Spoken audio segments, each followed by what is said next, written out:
ನಮ್ಮ ದೇಶದಲ್ಲಿ ಅತಿ ಹೆಚ್ಚು ಮಾರಾಟವಾಗೋ ಮೊಬೈಲ್ ಅಂದರೆ ಅದು ವಿವೋ. ಆದರೆ ಅತಿ ಹೆಚ್ಚು ರೆವಿನ್ಯೂವನ್ನು ಜನರೇಟ್ ಮಾಡುವಂತಹ ಬ್ರ್ಯಾಂಡ್ ಅಂದರೆ ಅದು ಐಫೋನ್. ಇಲ್ಲಿ 5 ವಿವೋ ಮೊಬೈಲ್ಗಳನ್ನು ನೀವು ಸೆಲ್ ಮಾಡೋದು ಒಂದೇ, ಆ್ಯಂಡ್ ಒಂದು ಐಫೋನನ್ನು ನೀವು ಸೆಲ್ ಮಾಡೋದು ಕೂಡ ಒಂದೇ. ಆ್ಯಂಡ್ 70-90% ಜನ ಐಫೋನನ್ನು EMI ಮೇಲೇ ತಗೊಳ್ತಾರೆ. ಆ್ಯಂಡ್ ಐಫೋನ್ ಒಂದೇ ಹೇಳುತ್ತೆ, ನಾವು ಯಾವುದನ್ನು ಕಾಪಿ ಮಾಡೋದಿಲ್ಲ, ಇದು ನಮ್ಮದೇನಿದ್ರೂ ಸ್ವಂತವಾದ ಬ್ರ್ಯಾಂಡ್. ಇವ್ರು ಹೇಳೋದು ಇದು ನಿಜನಾ ಅಥವಾ ಅಲ್ವಾ ಅನ್ನೋದನ್ನು ನಾನು ಈ ವಿಡಿಯೋದಲ್ಲಿ ನಿಮಗೆ ಕಂಪ್ಲೀಟ್ಲಿ ಎಕ್ಸ್ಪ್ಲೈನ್ ಮಾಡ್ತೀನಿ. Hi, welcome to my YouTube channel LJ informative. ನೀವಿನ್ನೂ ಮೊದಲ ಬಾರಿಗೆ ನಮ್ಮ ಚಾನೆಲನ್ನು ನೋಡ್ತಾ ಇದ್ರೆ ದಯವಿಟ್ಟು ಸಬ್ಸ್ಕ್ರೈಬ್ ಮಾಡ್ಕೊಳ್ಳಿ. ನಾವು ಐಫೋನ್ ಅನ್ನುವಂತಹ ಒಂದು ಬ್ರ್ಯಾಂಡ್ ಆ್ಯಪಲ್ ಕಂಪನಿಯ ಮೂಲಕ ಲಾಂಚ್ ಮಾಡ್ತಾ ಇದ್ದೀವಿ ಅಂತ ಹೇಳಿ ಐಫೋನ್ ಅವರು ಮೊದಲ ಬಾರಿಗೆ ಜನವರಿ 9, 2007 ಅನೌನ್ಸ್ ಮಾಡ್ತಾರೆ. ಆ್ಯಂಡ್ ಅದೇ ಹೇಳಿದ ಹಾಗೆ ಜೂನ್ 29, 2007 ಅಮೆರಿಕದಲ್ಲಿ ತನ್ನ ಮೊದಲ ಐಫೋನನ್ನು ಲಾಂಚ್ ಮಾಡ್ತಾರೆ. ಆ್ಯಂಡ್ ಇವರು ಅಫಿಷಿಯಲ್ ಆಗಿ ಒಂದು ಸ್ಟೇಟ್ಮೆಂಟನ್ನು ಕೊಡ್ತಾರೆ.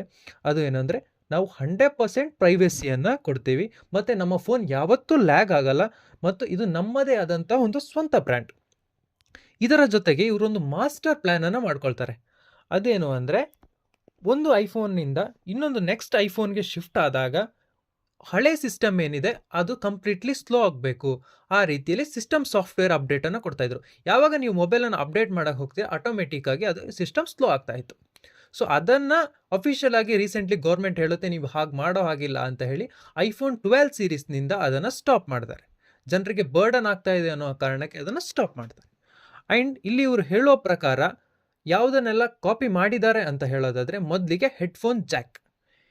ಹೆಡ್ಫೋನ್ ಜಾಕನ್ನು ಇವರು ಮೊದಲ ಬಾರಿಗೆ ರಿಮೂವ್ ಮಾಡಿದ್ದಾರೆ ಅಂತ ಹೇಳ್ತಾರೆ. ಇದನ್ನು ಕಂಪ್ಲೀಟ್ಲಿ ಇಲ್ಲ, ಇದು ಮೊದಲ ಬಾರಿಗೆ ರಿಮೂವ್ ಮಾಡಿದ್ದು ಓಪೋದವರು.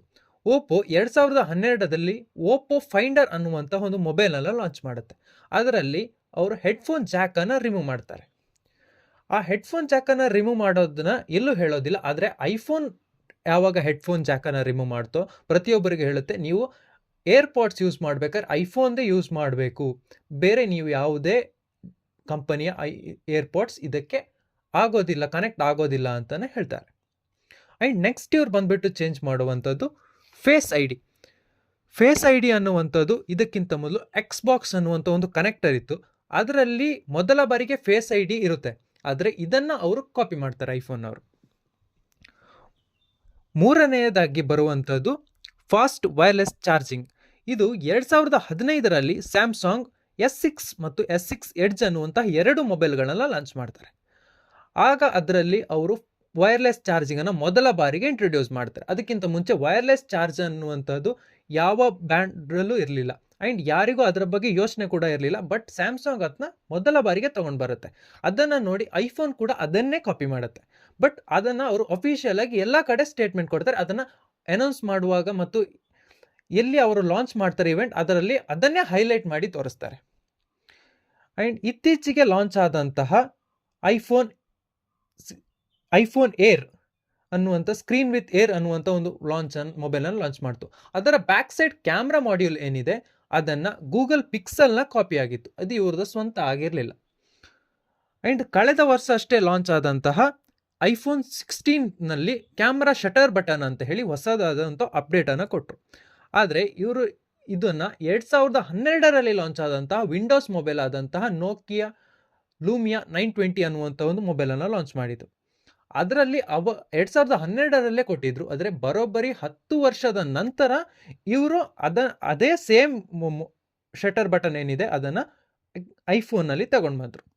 ಮತ್ತು ಇತ್ತೀಚೆಗೆ ಎಲ್ಲ ಮೊಬೈಲ್ಗಳಲ್ಲೂ CPIN ಅನ್ನುವಂಥದ್ದು ಕಾಮನ್ ಆಗಿತ್ತು. ಆದರೆ ಎಲ್ಲ ಮೊಬೈಲ್ಗಳು ತಗೊಂಡು ಬಂದ ಮೇಲೇ ಐಫೋನ್ ಅದನ್ನು ತಗೊಂಡು ಬಂತು. ಆ್ಯಂಡ್ ಐಫೋನ್ ಇಲ್ಲಿ ಏನು ಮಾಡ್ತಾ ಇದೆ ಅಂದರೆ, ಐಫೋನ್ ನೀವು ಮೊಬೈಲ್ನ ಯೂಸ್ ಮಾಡ್ತಾ ಇದ್ರೆ ಅಂದರೆ ನೀವು PC ಯೂಸ್ ಮಾಡ್ತಾ ಇದ್ರೆ ಅಥವಾ ಮ್ಯಾಕ್ಬುಕ್ಕನ್ನೇ ಯೂಸ್ ಮಾಡಬೇಕು. ಮತ್ತು ಯಾವುದೇ ಬೇರೆ ರೀತಿಯ ಕಂಪನಿಗಳು ಇದಕ್ಕೆ ಕನೆಕ್ಟ್ ಆಗದೇ ಇರೋ ಹಾಗೆ ಕೂಡ ಒಂದು ಮಾಡಿದ್ದಾರೆ. ಇಲ್ಲಿ ನಾನು ಕಾಪಿ ಮಾಡೋದು ತಪ್ಪು ಅಂತ ಹೇಳ್ತಾ ಇಲ್ಲ, ಬಟ್ ಅಂಡರ್ ದ ಯೂನಿವರ್ಸ್ ಎಲ್ಲವೂ ಕಾಪಿನೇ. ಆದರೆ ಅವರು ಕಾಪಿ ಮಾಡೋದನ್ನು ಇನ್ನೂ ತಮ್ಮ ಲೆವೆಲಲ್ಲಿ ಬೆಟರ್ ಆಗಿ ಮಾಡಿದ್ದಾರೆ. ಇದರ ಬಗ್ಗೆ ನಿಮಗೇನು ಅನ್ನಿಸ್ತು ಕಮೆಂಟ್ ಮಾಡಿ. Until next video, thank you, bye bye.